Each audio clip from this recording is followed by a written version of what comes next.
Bonjour, bienvenue dans ce nouveau numéro de Explique-moi l'économie. Aujourd'hui, nous allons parler des mesures non conventionnelles de politique monétaire. Dans le dernier numéro, nous avions présenté les objectifs et les instruments traditionnels de la politique monétaire en Europe. Nous avions dit que suite à la crise de 2008, la BCE avait baissé au maximum ses différents taux, mais que ceci n'avait pas suffi. La Banque centrale a alors mis en place de nouveaux instruments avec les politiques non conventionnelles. C'est celle-ci dont nous allons parler dans ce numéro. Nous verrons d'abord, en théorie, qu'est-ce qui justifie ces politiques, puis nous verrons en quoi elles ont consisté, et enfin, nous parlerons de leurs résultats. Le sujet est large. Pour cette raison, nous l'étudions dans deux numéros. Dans celui-ci, nous verrons ce qui justifie les politiques non conventionnelles de politique monétaire et nous verrons en quoi elles consistent. Dans le numéro suivant, nous verrons les programmes d'achat d'actifs menés par la BCE et les résultats de ces politiques.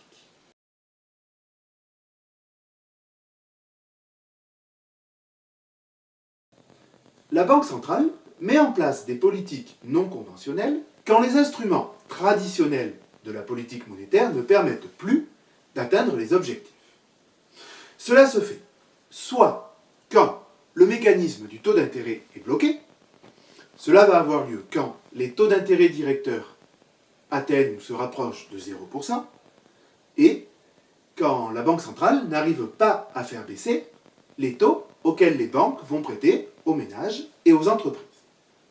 Cela correspond à ce que Keynes appelle la trappe à liquidité.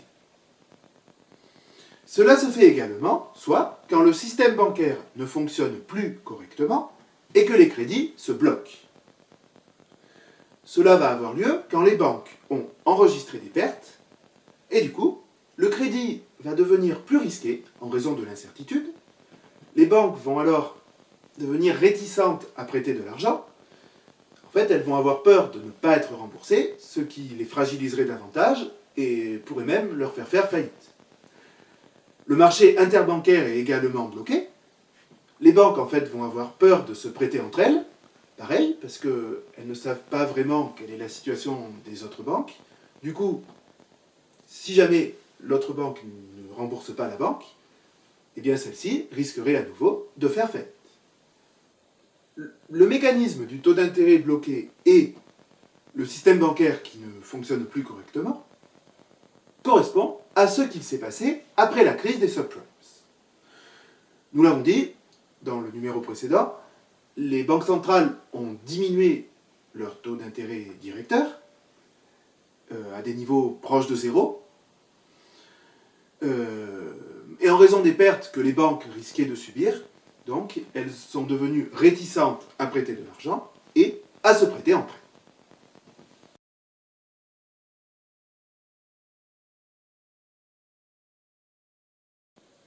Les politiques non conventionnelles sont de deux types. On trouve le Forward Guidance et les programmes d'achat de titres. En Europe, Asset Purchase Programme. Ces programmes comprennent le credit easing, le quantitative easing et les programmes d'achat d'obligations du secteur privé. Voyons cela en détail. La Banque centrale annonce à l'avance ce qu'elle fait. Le forward guidance, en fait, consiste à s'engager sur l'évolution future des taux d'intérêt directeurs pour orienter les anticipations des agents. Le 26 juillet 2012, Mario Draghi annonce Within our mandate, the ECB is ready to do whatever it takes to preserve the euro. And believe me, it will be enough. Le 4 juillet 2013, la BCE s'est engagée à maintenir ou à baisser ses taux d'intérêt directeurs pendant une période prolongée. En annonçant cela, la BCE cherche à influencer les anticipations concernant les taux d'intérêt directeurs pour pouvoir renforcer la transmission de la politique monétaire et soutenir l'activité. En fait, les agents vont savoir que les taux ne vont pas augmenter tout de suite, donc ils ne vont pas garder l'argent au cas où les taux augmentent pour pouvoir les placer à ce moment-là, mais au contraire, ils vont être incités à les prêter. Le credit easing, ou assouplissement des conditions de crédit, consiste à débloquer l'octroi de crédit en refinançant ou en rachetant des titres de moins bonne qualité. La Banque centrale peut faire deux choses. Soit elle va élargir la gamme de titres qu'elle refinance, c'est-à-dire que quand la Banque centrale accorde des prêts aux banques, nous avions dit que ces prêts étaient en échange de la prise en pension de titres. Il s'agissait de prêts garantis par des titres. Eh bien, les titres que la Banque centrale va accepter vont être des titres de moins bonne qualité. La BCE, à partir de juin 2012, quand elle accorde des liquidités aux banques commerciales, accepte des titres de moins bonne qualité.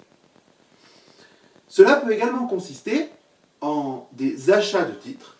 La Banque centrale va mener un swap, c'est-à-dire un échange. Elle va échanger, elle va plutôt racheter les titres détenus par les banques qui sont des titres de mauvaise qualité, et en échange, leur donner des titres de bonne qualité qu'elle détient. Ainsi, les banques ne vont plus avoir de titres de mauvaise qualité, ainsi elles auront un risque de faillite beaucoup moins important. Le marché interbancaire va alors se débloquer, puisque les banques ne vont plus avoir de risque à se prêter entre elles, et les crédits à l'économie vont pouvoir repartir. Il faut bien voir que le credit easing n'augmente pas directement la quantité de monnaie en circulation dans l'économie, puisque la Banque centrale soit accepte des titres de moins bonne qualité, soit échange des titres de mauvaise qualité contre des titres de bonne qualité, et en fait, en faisant cela, la quantité de monnaie dans l'économie n'augmente pas, c'est seulement qu'elle va débloquer le crédit. Le quantitative easing, ou assouplissement quantitatif, consiste à augmenter la quantité de monnaie en circulation dans l'économie. Il a principalement consisté à ce que les banques centrales achètent des titres de dette publique sur le marché secondaire. Le marché secondaire, qu'est-ce que c'est? Alors, quand un État ou une entreprise se finance en émettant des titres, cela se fait sur le marché primaire. Nous avons un individu qui va prêter de l'argent ou donner de l'argent soit à une entreprise, soit à un État, et en échange, cette entreprise ou cet État va donner un titre à l'agent. Nous sommes ici sur le marché primaire. Cet agent, ensuite, peut très bien revendre son titre. Cela se fait sur le marché secondaire. Par exemple, si l'on prend l'exemple d'une entreprise qui émet une action, la personne qui va acheter l'action à l'entreprise fait cela sur le marché primaire. Cette personne détient ensuite une action. Elle peut la revendre en bourse. En fait, elle la revend sur le marché secondaire. La Banque centrale américaine a mené des achats de titres à partir de 2008. La BCE, elle, n'a commencé qu'en 2015. Alors, si elle a autant attendu, il y a plusieurs raisons. D'abord, ce n'est qu'à partir de fin 2014 que le risque de déflation apparaît. Jusqu'alors, la BCE a préféré utiliser ses taux d'intérêt directeurs. Nous avions dit donc qu'elle avait baissé petit à petit ses taux. Et voilà, en septembre 2014, le taux principal de refinancement atteint un niveau très bas, puisqu'il est à ce moment-là de 0,05%, et donc il se rapproche de zéro. La BCE ne peut donc plus compter seulement sur cet instrument. Enfin, en janvier 2015, la Cour européenne de justice a autorisé la BCE a acheté des titres de dette publique sur le marché secondaire. En fait, ce qu'il s'est passé, en 2010, Jean-Claude Trichet avait acheté des titres de dette publique grecque sur le marché secondaire, puis par la suite des titres de dette publique irlandais et portugais, avec l'argument que cela permettait d'apporter de la liquidité pour pouvoir stabiliser le marché. En faisant cela, la BCE cherchait donc à respecter ses objectifs. Le programme prend fin en septembre 2012. Mario Draghi annonce l'Outright Monetary Transactions, programme consistant en des achats d'obligations d'État de pays bénéficiant d'une aide d'un des fonds de sauvetage européens. Ce programme n'a jamais été mis en œuvre parce que son annonce a suffi à diminuer les taux des obligations d'État. En tout cas, l'Allemagne s'est opposée à ces achats. Elle refusait que la Banque centrale puisse acheter des titres de dette publique, puisque cela est interdit par ses statuts. En effet, l'article 123 du traité sur le fonctionnement de l'Union européenne dit que la BCE n'a pas le droit d'accorder des prêts aux États.